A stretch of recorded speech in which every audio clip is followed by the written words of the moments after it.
Good evening. For most of my adult life, and even during childhood, now that I think about it, the most common question people asked me before they knew about my work, before they knew about my hobbies, first question they asked me was, what sport did you play?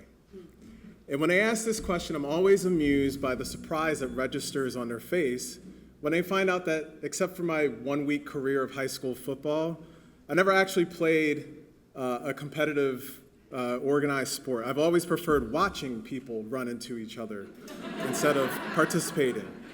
But later in life, this tendency to observe sport rather than participate led me to a career as a critical sports media scholar, someone who explores the way that media depictions of sport inform our perceptions of and interactions with entire groups of people, including tall black men with PhDs and women who talk about sports on TV.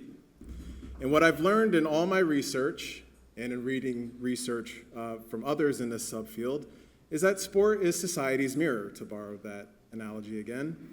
When you hold up that mirror, yes, you see people playing and talking about sports, but you also see many of our society's most prominent contemporary issues and debates. And this includes the usage of spray-on hairlines in the NBA. It's a thing, look it up.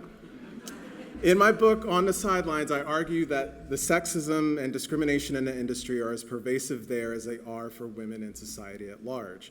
My work in this area also showed that the treatment of women in the 2010s working in sport media also foretold today's widely accepted political tone. I will say this. I think she stinks at her job. Yep. I don't think she's very smart. I don't think she comes across as very smart. I think Fox only hired her because she's good looking.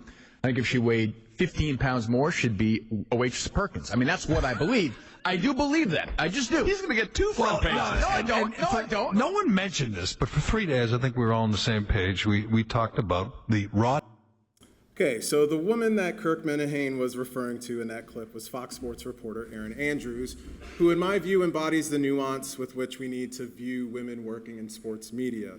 On one hand, she is a woman who suffered a very prominent high-profile case of stalking, but on the other hand, she holds privilege in sports media as a universally attractive white woman. To further illustrate that nuance, in another study, my research team found that black women newscasters often deal with many issues that their white counterparts don't deal with, including discriminatory critiques of their hair.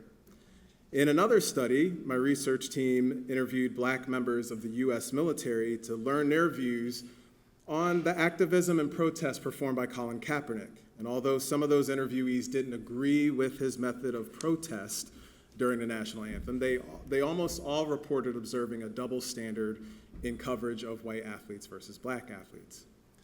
Many others in this critical sports media subfield are doing important work, especially centered on what Sarah Benet-Weiser calls our economy of visibility. This is a phenomenon where, for better or worse, social progress is reduced to clicks, views, likes, and reposts.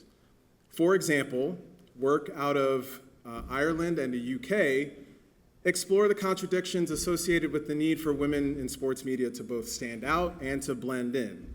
To stand out is to rise the ranks and become the next Erin Andrews, but stand out too much and one gets ridiculed like Erin Andrews.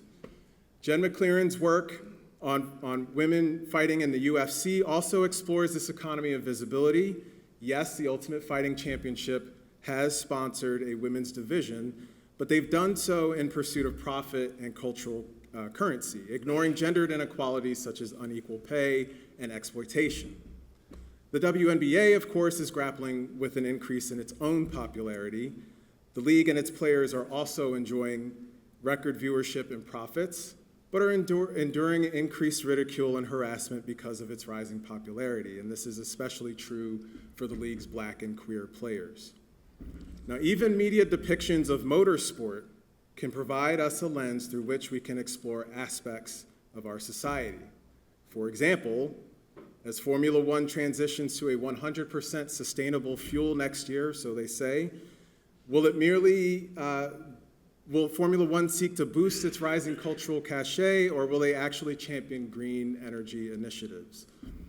Of course, no conversation at the intersection of sports and contemporary social issues is complete if it doesn't include transgender athletes. And my UTK colleague Shannon Scoville and her co-authors found that sports journalists play a significant role in shaping the extent to which we as a society view this as a significant controversy. Their work specifically investigated media coverage of New Zealand weightlifter Laurel Hubbard during the 2020 Tokyo Olympic Games. And Scoville and her team found that journalists tended to exclude Hubbard's voice while calling on scientists and cisgendered athletes to question the Olympics policies.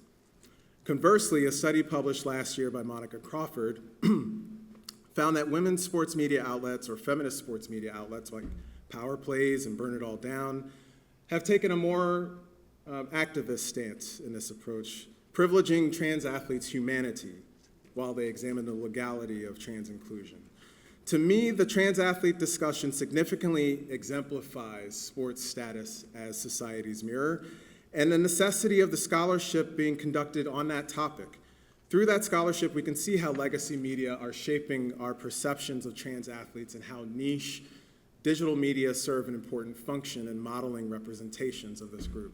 Now, admittedly, for those of us who critically examine sport, it can often feel as though we're in an echo chamber. No matter how many articles we write, no matter how many books we publish, it seems like there's very little change in the sport media practice. However, social progress is often slow, but it's nevertheless worth pursuing. We still, as educators and as researchers, have the ability to share that work in our classrooms, empowering the next generation of media practitioners and consumers to make more responsible and humane decisions, not only about the sports they watch, but the evolving world that they live in. Thank you.